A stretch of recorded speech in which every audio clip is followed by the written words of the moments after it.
নমস্কার, আমি সুস্মিতা। ক্রিয়েটিভ আর সিম্পল লাইফস্টাইলে আপনাদের সকলকে স্বাগত জানাই। আজ ব্যস্ত একটা দিনের গল্প নিয়ে আপনাদের সামনে হাজির হলাম। চলুন ব্লগটা শুরু করি। ভোর ভোর উঠে পড়েছি। আজকে একটু তাড়াতাড়ি উঠে পড়েছি, তার কারণ হলো আমার ছেলের আজকে থেকে স্কুল স্টার্ট হয়ে গেছে। 2.5 মাসের ছুটির পর আবার একটা নতুন করে শিডিউল তৈরি হওয়া। সেই সকালবেলা ঘুম থেকে ওঠা, ছেলের টিফিন বানানো, ছেলের ব্রেকফাস্ট অবশ্য নিজেই বানিয়ে নেয়। তো আজকে আমি একটা নতুন রকম আইটেম ছেলেকে দেব।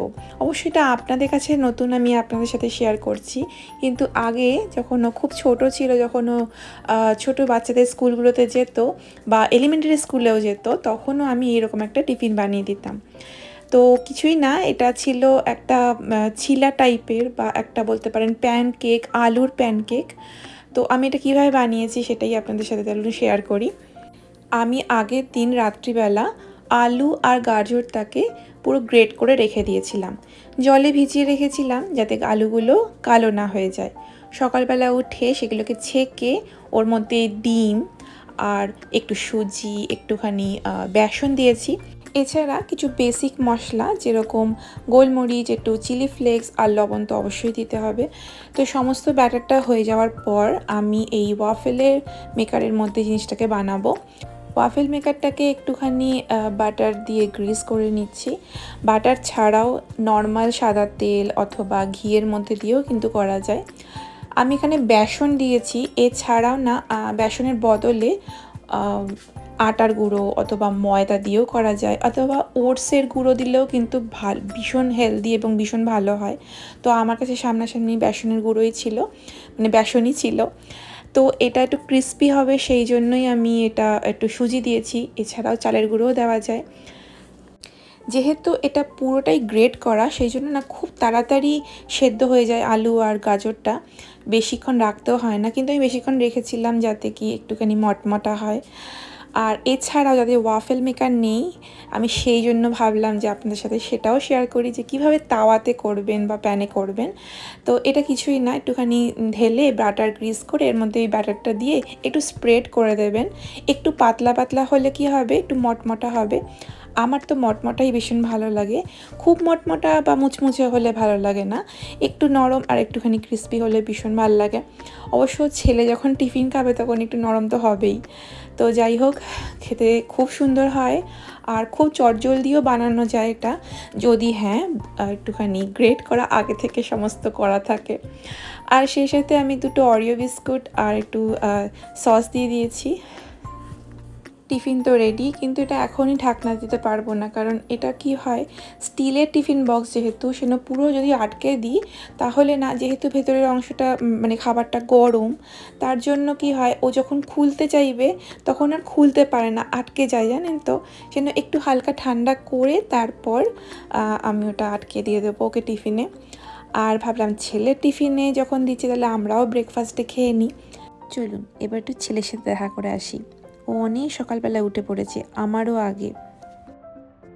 Good morning. ঘুমন হচ্ছে, আজকে ঘুমান? কালকে ঘুমটা কালকে ফুরেছ, দেখছো? পারো না, হতে পারে কখনো। ওয়াও, কর। এখানে এখন 7টার সময় সূর্য ওঠে, তার আগে বেশ অন্ধকার থাকে মোটামুটি। হালকা ফুলকাটা শক্ত হলে এটাকে শুধু বুঝলি, প্রাণ খুলে হাস। এসব তো থাকবে, এগুলো তো আমাদেরই কাজ। সকাল সকাল উঠে এগুলো করতেই তো হবেই। আমাকে করতে হচ্ছে না, সকালবেলা উঠে সব। গুড করছো, সব কিছু গুড করছো। এই হয়, যখন ছুটি ছিল তখন সকালবেলা উঠে পড়তেই হতো। এখন যেহেতু উঠে পড়াশুনো করে ব্রেকফাস্ট করে তারপর স্কুলের জন্য বেরোবে, সেই জন্য একটুখানি শিডিউল যেহেতু চেঞ্জ হয়েছে, তাই জন্য একটুখানি চাপ চাপ লাগছে। যাই হোক, আমার কাজগুলো তো রয়েছে। কালকে বাজার করে এনেছিলাম, তো সব কিছু কিছু তো ভেজা ভেজা ছিল, সেজন্য সারাটা রাত এরকম খোলা রেখে দিয়েছিলাম যাতে শুকিয়ে যায়। এখন কিছুটা ফ্রোজেন করে রাখতে হবে আর কিছুটা ভেজে রেখে দেব। কিছু রান্নাও করব আজকে। আর এবারে চাইনিজ দোকান থেকে কামরাঙ্গা আনা হয়েছে। কামরাঙ্গা দেখলেই না আমার সেই স্কুল লাইফের কথা মনে পড়ে যায়। স্কুল লাইফে অবশ্য দোকান মানে স্কুলের বাইরে আচার পাওয়া যেত, কামরাঙ্গার আচার। আমি এমনি কোনো দিনও খাইনি, কিন্তু কামরাঙ্গা সবসময় আচার হিসাবেই আমি খেয়েছি। তো দেখা যাক এটা কীভাবে খাবো। আর আজ একটা বিশাল বড় কাজ হচ্ছে এই মোচা পরিষ্কার করে রান্না করা। আর আসলে রাত্রিবেলা আমি আর মেয়ে মিলে দুজনে মিলে খোসাগুলোকে বের করেছি, মানে খোলা থেকে বের করেছি মোচাগুলোকে। আজকে কেটে ধুয়ে পরিষ্কার করে সব কিছু করে আবার রান্নাও করব। তো সেই জন্য একটা বিশাল বড় কাজ। আর আবার বেরোনোও আছে সকালবেলা একটুখানি। আর আজকে ওয়েদারটা না বেশ সুন্দর, জানেন তো, বাইরে থেকে দেখে মনে হচ্ছে কী সুন্দর নীল আকাশ। আর ঠিক তেমনই বাইরেটা কিন্তু ভালো রকমভাবে ঠান্ডা পড়ে যাচ্ছে। বলতে পারেন এই সময়টা এখানে হেমন্তকালের শুরু বলতে পারেন। ঠান্ডা ঠান্ডা, আবার একটু হালকা হালকা গরম, মানে একটু বেলা পড়লে একটু গরমের টেস্ট, রোদের টেস্টটা বাড়ে বলে একটু গরমটা বাড়ে।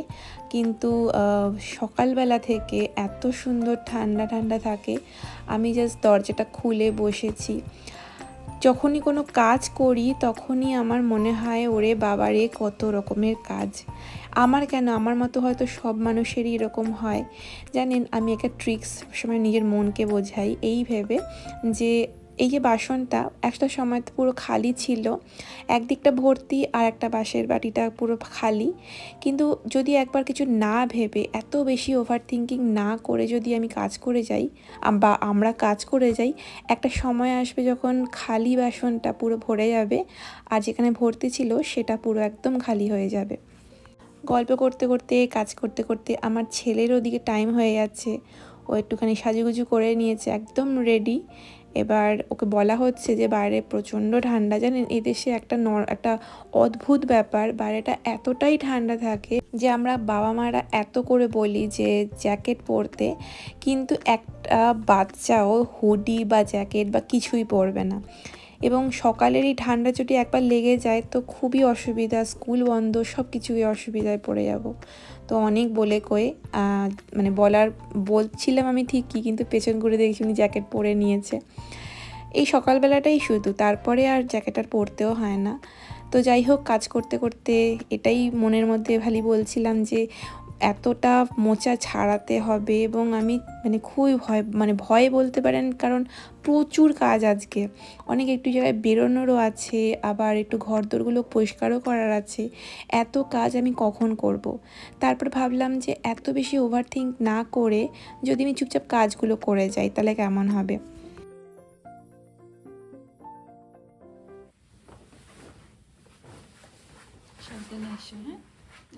Bye bye. মাথায় হুডিটা দিয়ে দিস।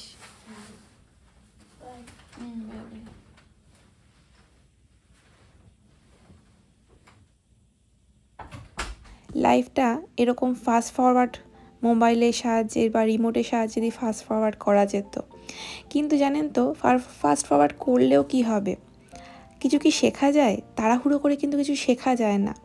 এই যেমন কাজগুলো করছিলাম মনোযোগ দিয়ে, উঠলেন মহারানী, ব্যাস এখন আমার সব কাজ বন্ধ, এখন পুরো মনোযোগটা ওকে দিয়ে। ঘুম থেকে উঠলে সবারই একটুখানি মন মেজাজ খুব একটা ভালো থাকে না। আজ আবার মেয়েকে নিয়ে স্কুলে যেতে হবে। ওর আজকে টিচার আমাদের সকলের সাথে দেখা করবে, বাচ্চাদের সবার সাথে দেখা হবে। তো সেই জন্য একটু সকাল সকাল বেরোতে হবে আমাদের। মেয়ের এই সময়টা আমার খুব পছন্দের, জানেন, যখন ও ঘুম থেকে ওঠে তখন একটুখানি মুড অফ থাকে ঠিকই, কিন্তু আমার না বেশ আনন্দ সহকারে চটকে মটকে আদর টাদর করে নিই। তারপরে যেই বলেছি যে আমরা বেরোবো, স্কুলে যাব, সেই টিচার, স্কুল, এই ওয়ার্ডগুলো ওর খুব পছন্দের। আর এই জামা পরা অবস্থায় উনি এখন বেরোবেন, সেটা খুব আনন্দ। আজকে মেয়ের স্কুল ক্লাস হবে না, এমনি ওরা খেলবে। আর ওদের ক্লাস টিচারের সাথে আমাদের প্যারেন্টসদের একটা ইন্ট্রোডিউস হবে যে, তো সেই জন্য আজকে 9:30 বাজে। 9:30 পুরো বলবো না, একটু আগেই বেরোচ্ছি, 9:30 মিট করতে হবে। তো কাছেই স্কুল, একই স্কুল, আগের বছর যেখানে গেছিলো। তো আমি হুডি নিতে এসেছি, বাইরে প্রচণ্ড ঠান্ডা, গরম কিন্তু ভালো রকমভাবে হাওয়া দিচ্ছে ঠান্ডা। তো সেই জন্য মেয়েকে এই হুডিটা পরিয়ে নিয়ে যাবো, ছেলেকে হুডিটা পরতে বলেছি। বেলা বাড়লে অবশ্য গরম পড়ে যাবে। তো চলো স্টার্ট করি আমাদের যাওয়াটা।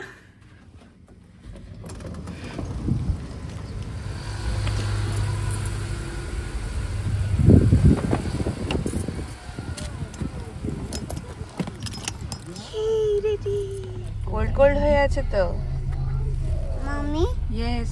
teacher. Yes, we are going teacher. Sister, are you excited? Meet your new teacher? Yes.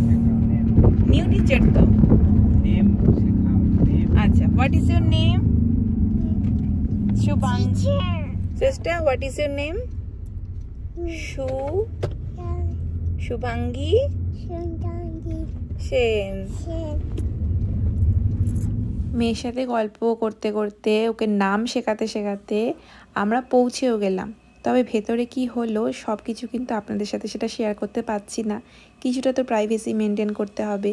আর এই দেশে বাচ্চাদের এই ব্যাপারটা কিন্তু আমি নিজেও খুব পছন্দ করি, প্রাইভেসি মেনটেন করা। তো এখন আমরা একটুখানি ওয়েট করছি, তারপরে প্লেগ্রাউন্ডে আজকে সবাই মিলে মিট করব। 1 ঘন্টার মিটিং, কিছুই না, বাচ্চারা খেলবে এই যা। তো সমস্ত কাজ করে যখন বাড়ি ফিরলাম, আমাদের আসলে এই বাথরুমের এই মেঝেটা না ওই কাগজগুলো উঠে আসছিল। তো এখানের মেনটেন্যান্সকে বলার পরেই তারা এসে ঠিক করে দিয়েছিল, এবং এটা সেজন্য অনেকগুলো কাজ ছিল যেটা আমি বাথরুমের কিছুই কাজ করতে পারবো না। মোটামুটি একটা বেলাই পুরো একদম সময় কেটে যাবে এরা পরিষ্কার করতে করতেই। তো আমাদের এই বড় বাথরুমটাই শুধু করা, আর এই বড় বাথরুমে এখন সকালবেলা থেকে কোনো কাজ করতে পারবো না। তো ভাবলাম যখন কাজ হচ্ছেই না, বাথরুমের মানে কাজটা চলছে, তো সেই ফাঁকে ঘরটা একটু সাজিয়ে নিই। আমার এই ব্যাকইয়ার্ডের পাশের এই কোণাটাকে একটুখানি সাজিয়ে গুজিয়ে নিই। চলুন তাহলে শুরু করি এই গোছানোটা।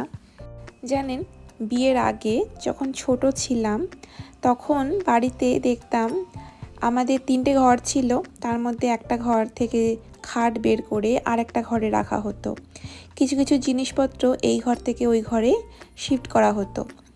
আমরা না খুব একটা ঘুরতে যেতাম না বাইরে কোথাও, বেশিরভাগই রিলেটিভদের বাড়িতেই যাওয়া হতো, আর কিন্তু ঘোরাঘুরি সেরকমভাবে ছিল না।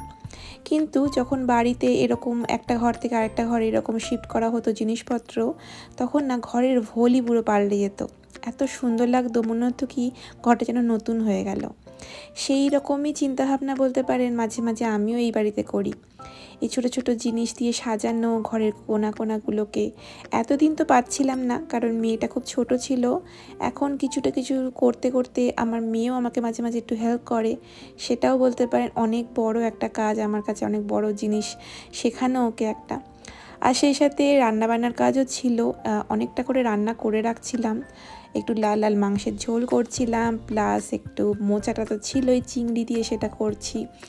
তো এতগুলো রান্না করছি তার কারণ হলো এখন আর রান্নার দিকে অত বেশি মনোযোগ দিতে পারবো না। ছেলের স্কুল শুরু হয়ে গেছে, আর 1-2 সপ্তাহ পর মেয়েরও শুরু হয়ে যাবে। তো মোটামুটি রান্নার কাজটা 1 সপ্তাহের মতো করে রান্না করে রাখলে কি হবে, অন্যান্য কাজ যেমন ঘর সাজানো বা গোছানো বা নিজের কিছু পছন্দের কাজ, এমনকি ছেলে মেয়েদের সঙ্গে সময় কাটানো, সেটাও যাতে আমি করতে পারি, তার জন্যই আমি বরাবরই অবশ্য রান্নাটা আমি 1 সপ্তাহ 1.5 সপ্তাহের মতো করে রেখে দিই, মানে বেশি দিনের জন্য করে রেখে দিই। তো এইসব রান্না হয়ে যাওয়ার পর আমাকে আবার বেরোতেও হবে, একটু ওয়ালমার্টে একটু বাজার ছিল। তো সেই জন্য আজকের আর ভিডিওটা আর টানছি না, এখানেই শেষ করছি। কেমন লাগলো আজকের এই ভিডিওটা আপনারা কিন্তু অবশ্যই কমেন্টে জানাবেন। যদি ভালো লাগে ছোট থেকে একটা লাইক আর শেয়ার করে দেবেন, আর অবশ্যই সাবস্ক্রাইব করবেন, যাতে যখনই আমি কোনো ভিডিও রাখবো আপনাদের কাছে সবার আগে পৌঁছায়। আপনারা সবাই খুব ভালো থাকবেন, সুস্থ থাকবেন, আর অবশ্যই অন্যদেরও সুস্থ থাকতে সাহায্য করবেন। নমস্কার।